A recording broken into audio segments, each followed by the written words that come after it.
Welcome to Family Corner. My name is Bailey Cormier and I'm a Student Orientation Coordinator with the Orientation Program at BSU. And my name is Louisa Vina. I am an Orientation Leader. Family Corner is a series episode featuring different campus partners at Bridgewater State University as they give us insight into BSU's college experience. In today's episode, we are discussing the ALANA student experience on campus. We are joined by Cecilia de Oliveira and Sydne Marrow. Cecilia is the Director of Student Success and Equity Interventions, and Sydne is the Director of the Lewis and Gaines Center for Inclusion and Equity. Welcome to you both. To start, can you share with us a little bit about your job on campus and how it helps you to interact with students? Sure. Want me to start? Sure. As the director of the Lewis and Gaines Center for Inclusion and Equity, more fondly known as Legacy, I have the opportunity, we are a student-facing department, so I have the opportunity during the fall and spring semesters to interact with all of the students that come through the center. It's a little quieter in the summertime, but we are there to aid students and support them in any way that we can to make sure that they have a thriving college experience, that they excel, that they are socially, psychologically, and academically connected to as many resources as we can identify for them. And I love my job. Love that. So for me, I would say my main role is to make sure that students are aware of all the resources that we have currently on campus for them, on campus and off campus, from retention scholarships to book vouchers, just to say a few. And in terms of interaction with students, while I'm working with students to make sure that I find the adequate resources for them, they're sharing their stories, they're telling me about their life experiences, and this will give me, it gives me an opportunity that when I am developing initiatives or programs, that I have those life experiences at hand, so I can incorporate those into programming or initiatives. Awesome. The first thing that comes to mind for me is obviously our mission statement that is, activated through our strategic plan, and I'll say that BSU is fully committed into diversity and equity models to be infused or incorporated in any program initiative that benefits our students. The beauty of the center is that it's a wide open space where students can congregate at will. We are open Monday through Friday, well into the evening hours, and we host different initiatives such as Snack Chat.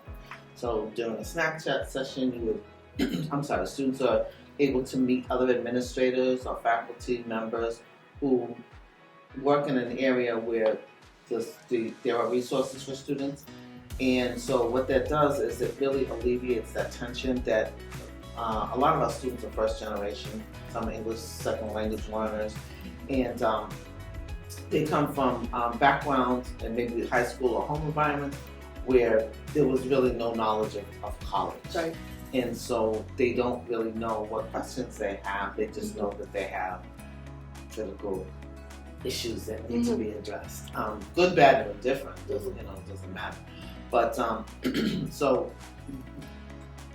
being able to use the center as a place for students to engage and create those relationships is really, really important to the student experience, because then they feel empowered, they have a face to a name, and they're more likely to advocate for themselves. Right. So I think key to my job is teaching students how to advocate for themselves.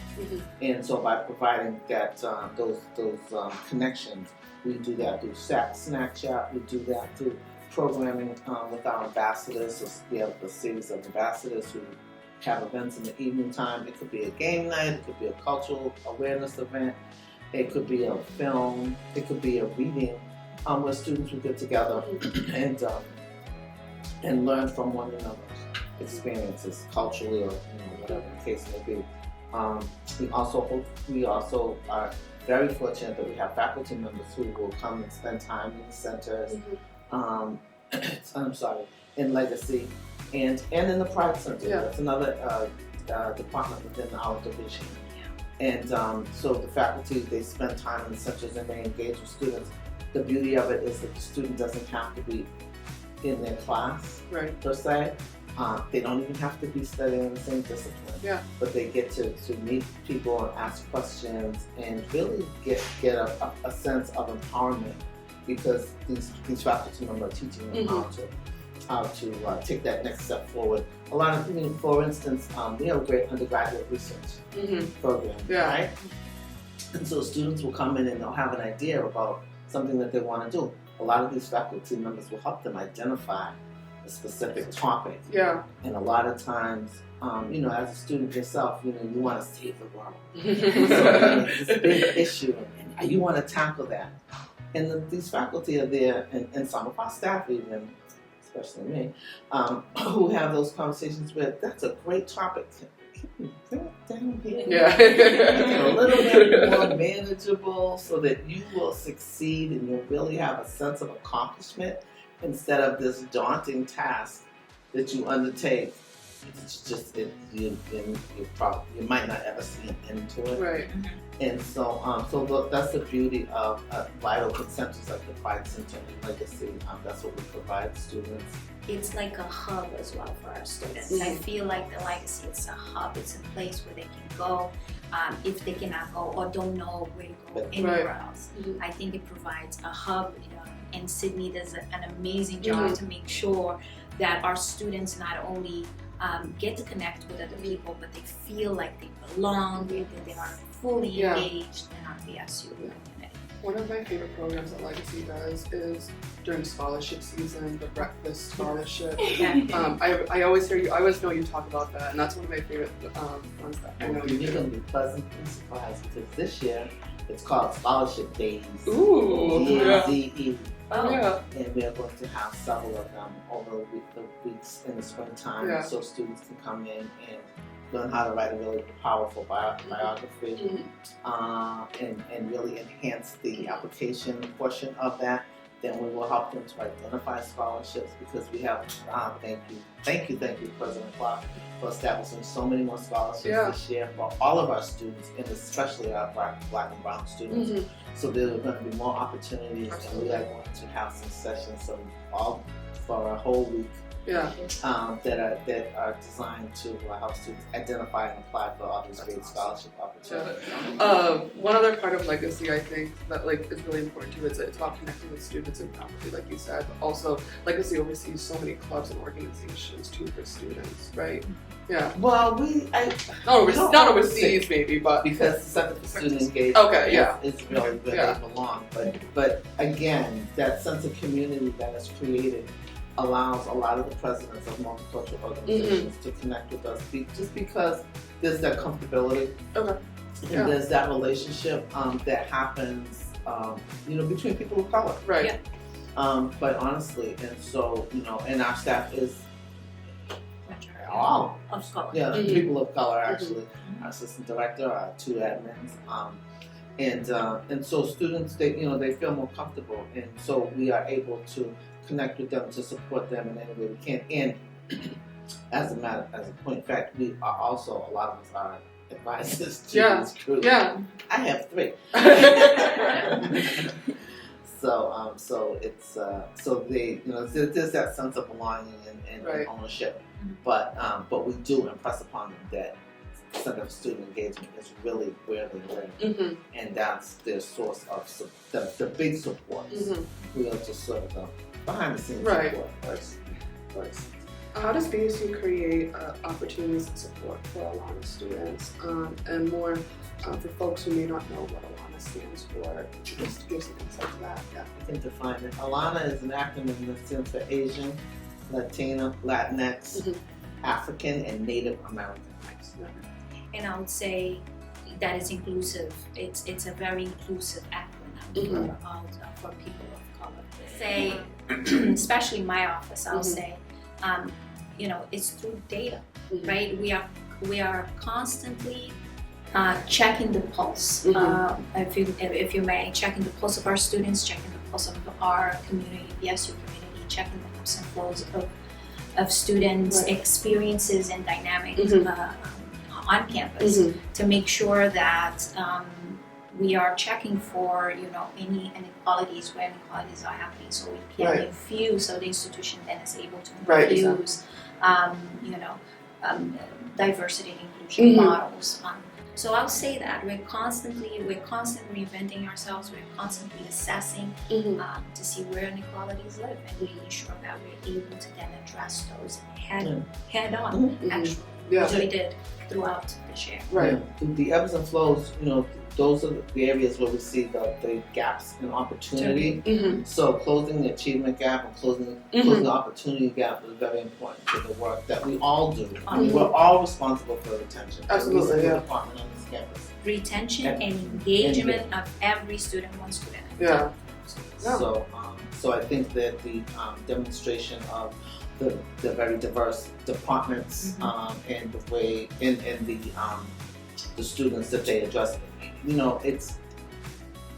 I think traditionally a center like Legacy was always seen as a safe haven for Black and brown students, and I've tried very hard in my 7 years as a director there to be very inclusive and really drive home the point that as long as we are separate, we're never going to be equal. As long as we don't engage with one another and learn one another's stories, so that's our culture, our histories, all of that, we will never really come to a place of common ground. Right.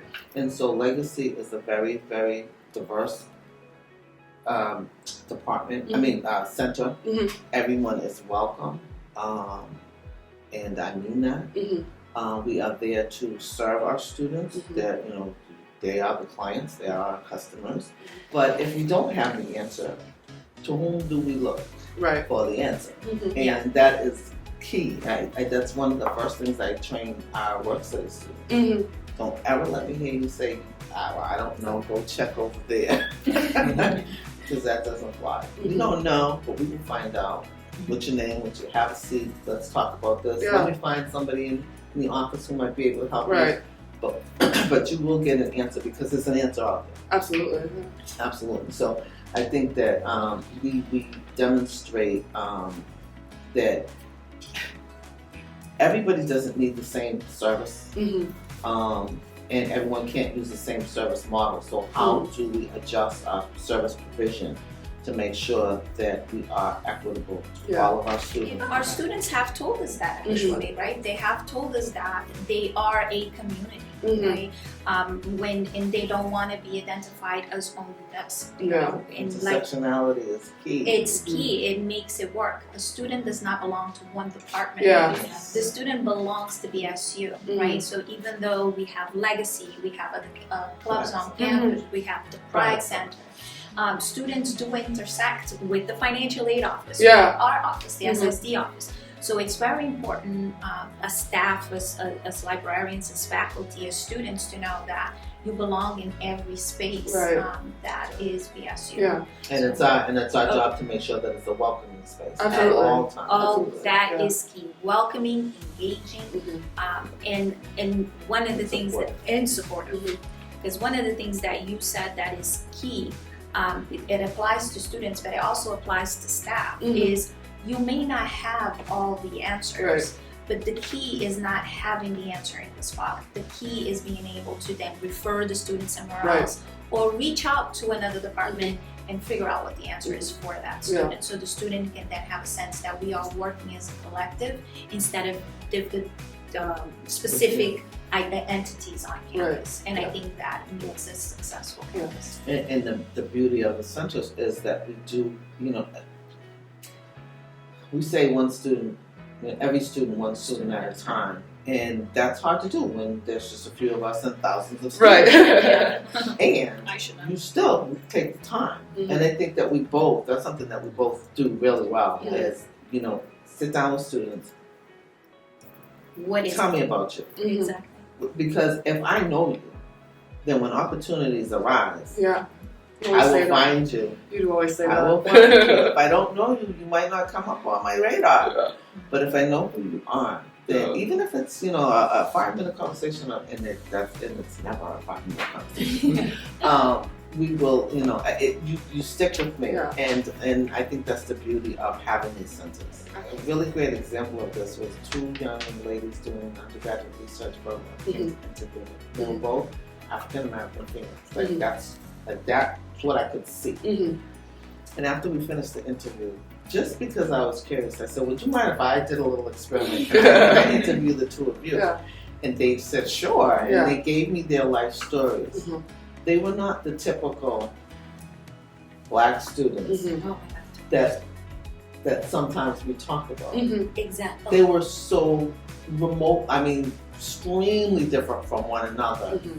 And from that typical, if you want to say it, Right. it The was just description amazing. that we hear. Yeah. You just don't know until Right. you talk to Yeah. someone Mhm. Exactly. and find out, because people would have lumped these two young ladies into a group Exactly. Yeah. where they just did not even belong. Right. Other than being, like I said, two Black female undergraduate students, Yeah. that's all they had in common. Mhm. I just realized we're the luckiest people on campus. We are. I'm Yeah, serious. yeah. Because that's how We talk to we know our students. What do you think is unique about the ALANA student college experience?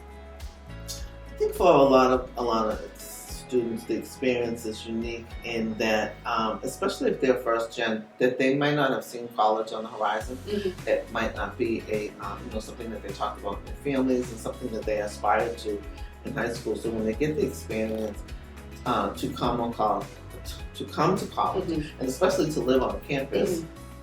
I think it's just a little more special. Mhm. What's unique to it is that they can find a community. I think, and I can't speak for every college, but Mhm. the few that I've worked at, there's always an opportunity Right. for students of color to find that community and get that support. When you asked that question, I don't know why, but I was like, we were ALANA students at one point. I was a non-traditional student, so. So well. I was Yeah. ALANA student, and it's interesting because sometimes, and I say, Cecilia, it's not about you, but sometimes you see yourself in these students, and you see how resilient they are, and their power to push through. Like a lot of our students, like Sydney just said, they come from different and culturally completely different backgrounds. Mhm. Some of them, just the fact that coming to a rural school, BSU Right. is not in a city. Exactly. Yeah. It was an adjustment for me, and Yeah. I'm coming from Brockton. Yeah. But just coming to BSU, it is an adjustment. Mhm. But you see them push through. Like in 2019, we saw them across our campus. We could interact with them. You could see that willingness to build community. Now we see it through our screens, but we can still see that power, that determination. Mhm. I think that is unique to our ALANA students, especially our ALANA students here at Yeah. BSU. Yeah.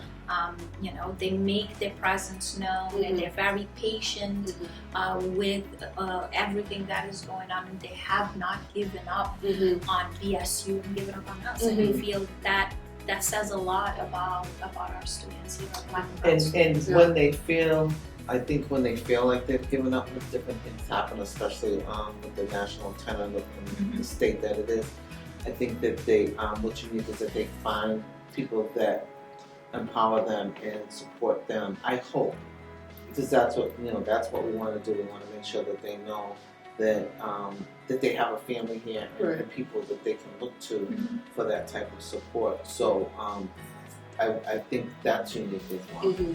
I mean, the legacy does that Well, for a lot of our students. The legacy, the Pride Center, SSD, and now does that in other organizations on campus, Mhm. but especially for our Black and Brown students. I think even through our Zoom calls, Mhm. the legacy is still a presence to Mhm. them. So yeah, I would say that the resiliency, the willingness to push through, I mean, second to none. Absolutely. Absolutely. So how is BSU working to continue to put inclusion and equity as a priority to the student experience? In other words, what work is being done or what actions are being taken? Presidential Racial Justice Task Force Yes. has just concluded Uh-huh.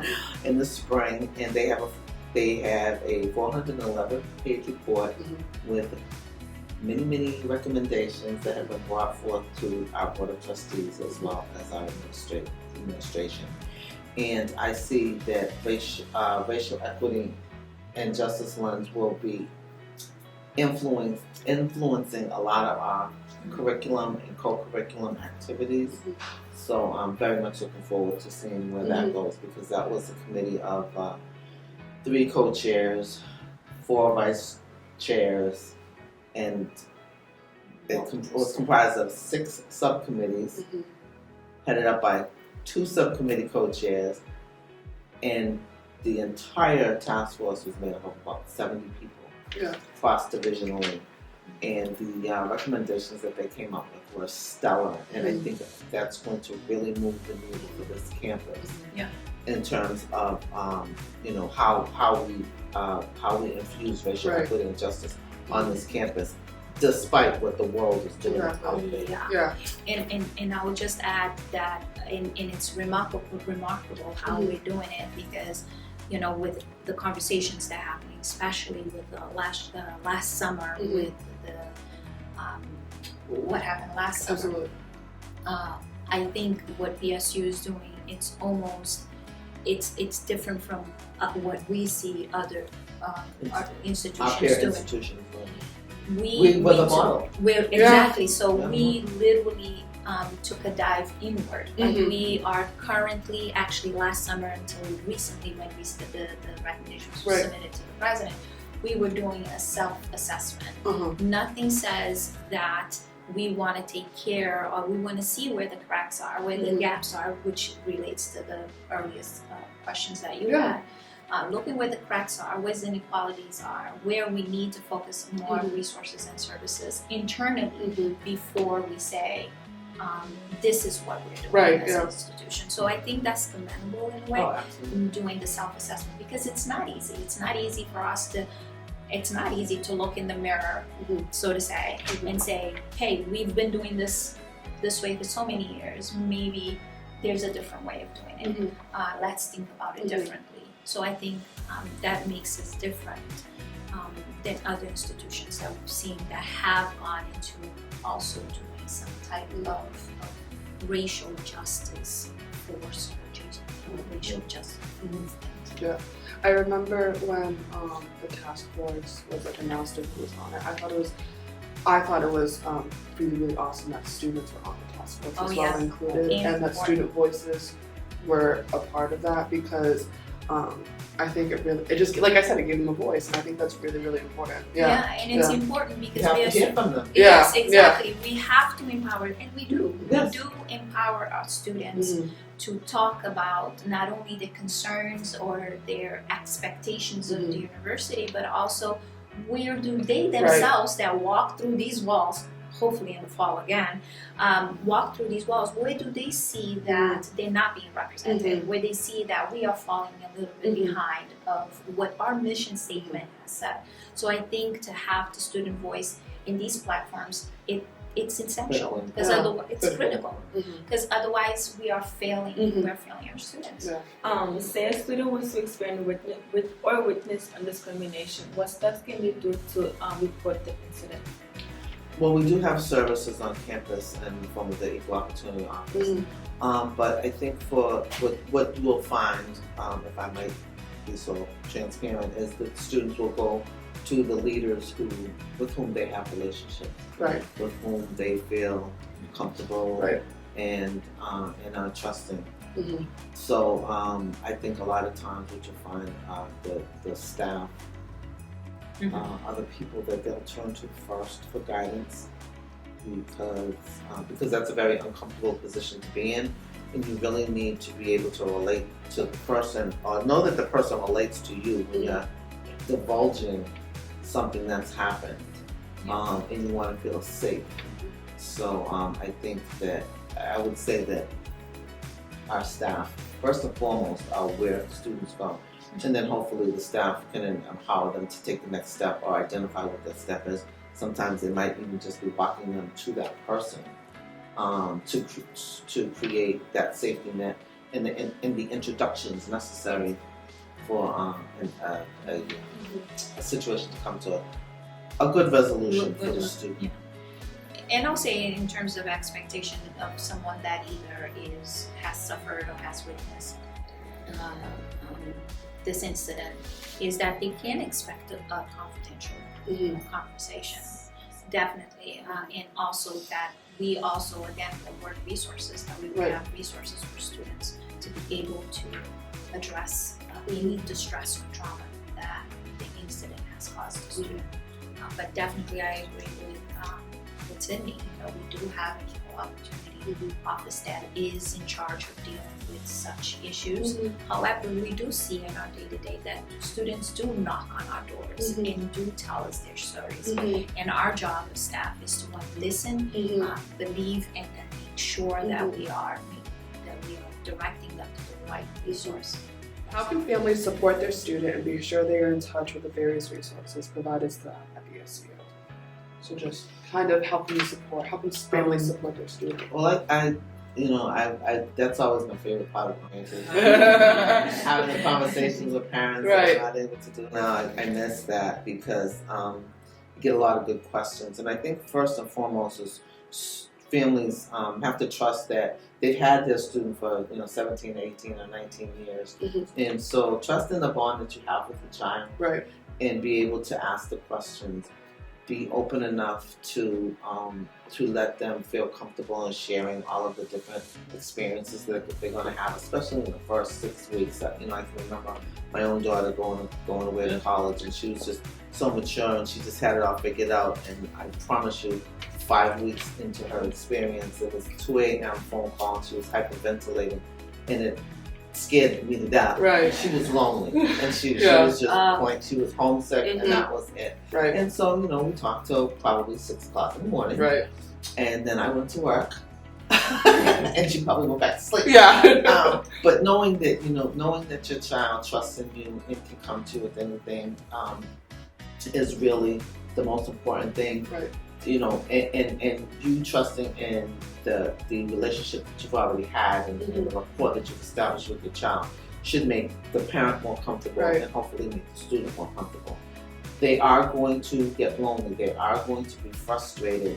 Help them to, like I do, advocate for themselves. Know that there's a Sydne and a Cecilia and a Lee and a Sabrina on campus that you can direct them to, if you don't have the answer. Know that you, as a parent, you can pick up the phone and call me. Now I can't talk to you about your student because of we have FERPA laws, but I can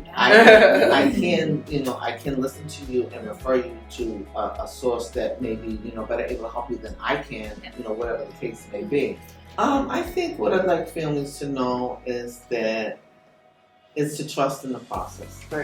Trust in the process, trust in your child, trust that there are going to be bumps along the way and hurdles that they will encounter, but that nothing is insurmountable as long as we continue to look to one another, maintain that community, know that we care for your student, and we are going to do our best to make sure that they have a fruitful, enjoyable, welcoming experience to the best of our ability. So for my office, I think what I would like families to know is that we are definitely a partner with them in this. We have a program, it's the Summer Bears program, which is for high school students, incoming freshmen, full-time first-time students with a high school GPA of 2.0 to 3.0. Since 2018, when we did recruitment for the program, we also recruit families. And what that means is, as we're recruiting a student to the program, we're also recruiting the parents to let them know what the program is about, what the expectations are, because we feel like while your student is going through this motion, it's very important for the parents and guardians to be fully aware what that experience is about, what expectations they have of the program. So we literally involve the whole family in the process. And throughout the years, one of the things that we did find out is that we continue to be in touch with parents. Yes, there's certain things that we're not going to answer to a parent, right? Because of FERPA laws and because your student, like Sydney was saying, now it is a college student. So there are certain responsibilities that they have to have as a college student. However, in my office, one of the things that we do, we continue to involve parents in the process by educating them, Right. by letting them know what to expect first year, second year, third year graduation, where to go. Many times we are referring them to the legacy, many times we're referring them to the financial aid office, or sometimes we are going over the paperwork with them. Right. So we are doing these things with parents because one of the things that we have realized, both of us, is that in order to better serve our students, we have to involve the whole family. Because when a parent or a family is aware of what the expectation is on the student, it minimizes the frustration, it minimizes the anxiety, it minimizes the stress. And I know that because, like I said, I shared a little bit, is that I'm starting to have those anxieties, and he's going to high school. You know what I mean? So I can identify that some parents may feel that, oh, I haven't gone to college, so I don't know what you're going through. And what we're saying to them is, no, we're going to welcome you through this process, even if you haven't had the opportunity to do that.